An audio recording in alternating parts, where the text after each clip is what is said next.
국회는 지금까지 국회법 자구의 얽매에 운영되어 오지 않았습니다. 헌법과 국회법 명문 그대로 준수하는 것도 중요하지만 국회는 국회법이 정한 범위 내에서 전통과 관례를 지키며 합의 정신으로 운영됐습니다. 그렇기 때문에 우리가 지금 22대인데 지난 21대 전 20대까지는 서로 이 원칙을 지켜서 소수자를 배려하면서 과거에 우리가 다수당일 때나 민주당이 다수당일 때나 서로 소수당에게 국회의장이 아닌 소수당에게 법사위원장 몫을 배정하기도 했습니다. 그것은 국회법을 준수하고 싶지 않아서가 아닙니다.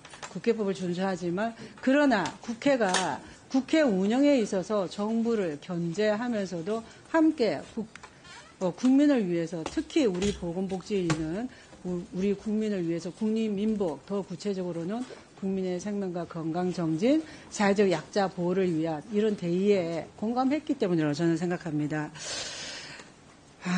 근데 지금 국회는 21대에 이어서 22대도 국회법 자구에 충실하게 운영된다고 했었고 또 오늘 이렇게 청문회라는 이름으로 보건복지위원회가 개최되었는데 사실은 저는 지난 4년 동안 21대에서 보건복지위원 하면서 이렇게 현안 관련해서 청문회를 한 적은 없다고 봅니다. 이런 것이야말로 물론 필요하죠.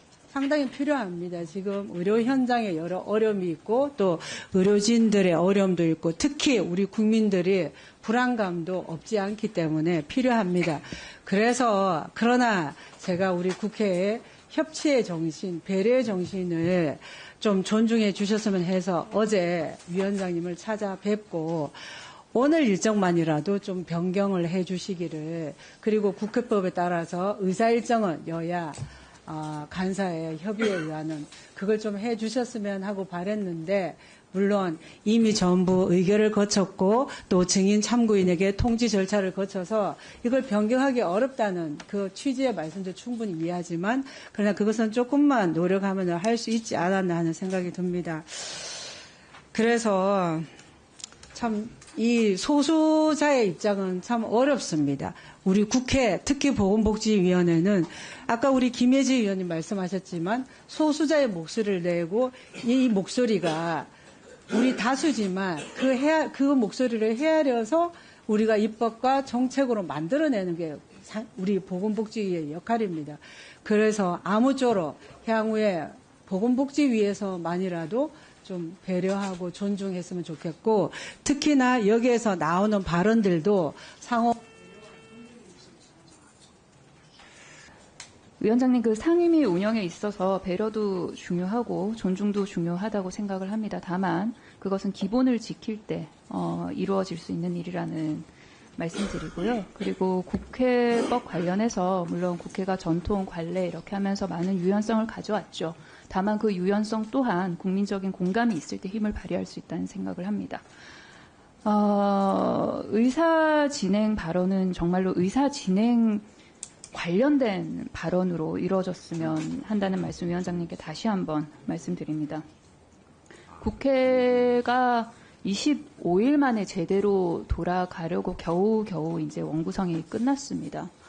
그 전에 정부 여당을 제외한 야당은 국민들의 여러 가지 민생 문제를 해결하기 위해서 특히 의료대랑 관련해가지고 해결하기 위해서 발로 뛰고 정말로 정신없이 열심히 달려왔습니다. 다만 여당이 안 들어왔던 거죠. 그리고 청문회가 열린 것이 굉장히 이례적인 상황이라고 했는데 이례적인 상황 맞습니다.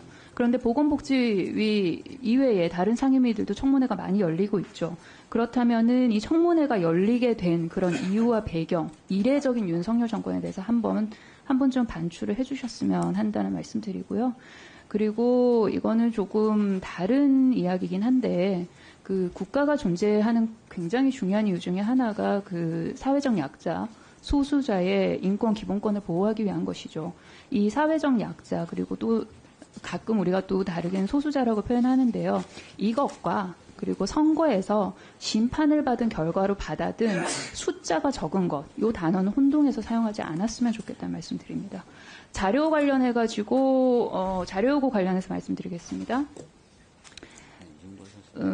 국내 40개 대학의 보건복지부에 제출한 수요 조사서 제출해 주시고요. 보건복지부 의학교육점검반 명단, 의학교육점검반이 작성한 40개 대학별 서면 검토 및 현장 점검 결과 보고서 제출해 주시고요.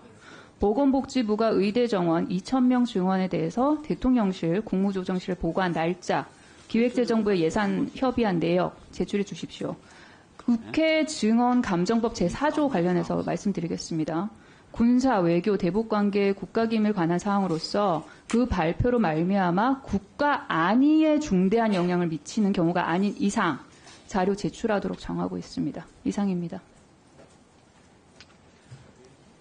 강선우 간사님 말씀 중에 김미애 의원님께서 짧게 꼭 말씀을 하셔야 되겠다 그러셔서 다시 한번 기회를 좀 드리도록 하겠습니다. 제가 말씀 안 드리고자 했는데, 우리 국민의힘 입장에서 이 얼마나 중요한 현안인데 그거를 위기감이 없겠습니까? 그리고 국민들 생각하면 마음이 너무 아프죠.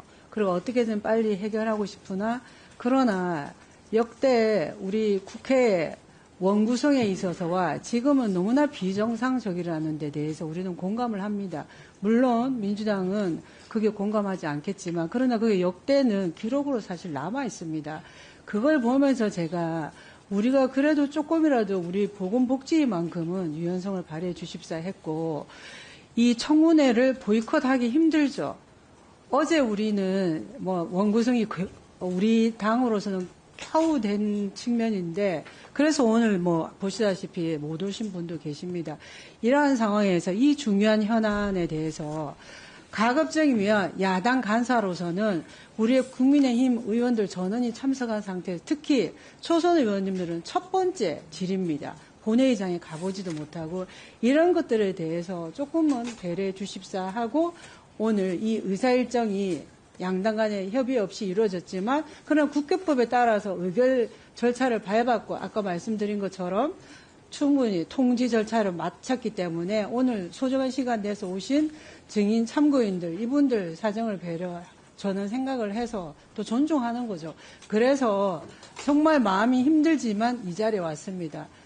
하시고 싶은 말씀들 많겠지만 그런 점도 조금은 좀 이해를 해 주시고 그 과정에서 오늘 말씀하신 대로 원하시는 대로 이렇게 비상적으로 이례적으로 의료계 관련해서 청문회가 개최되었습니다. 그렇다면 우리 국민의힘 의원들 입장도 조금 헤아려서 그런 부분에 있어서 서로가 발언에 있어서 수위를 좀 조정하시고 그렇게 해주시길 좀 당부드립니다.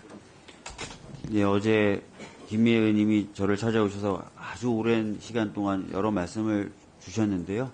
그 과정에서 또 제가 상임위가 이미 의결을 했고 증인 참고인에게 송달이 다 된 상태고 또 의료계를 둘러싼 상황이 매우 비상하기 때문에 진행을 해야 되겠다고 또 말씀을 드렸고 그 부분에 대해서 또 우리 김미애 의원님을 비롯한 국민의힘 의원님들께서 동의해 주셔서 매우 감사하다는 말씀 드리겠습니다.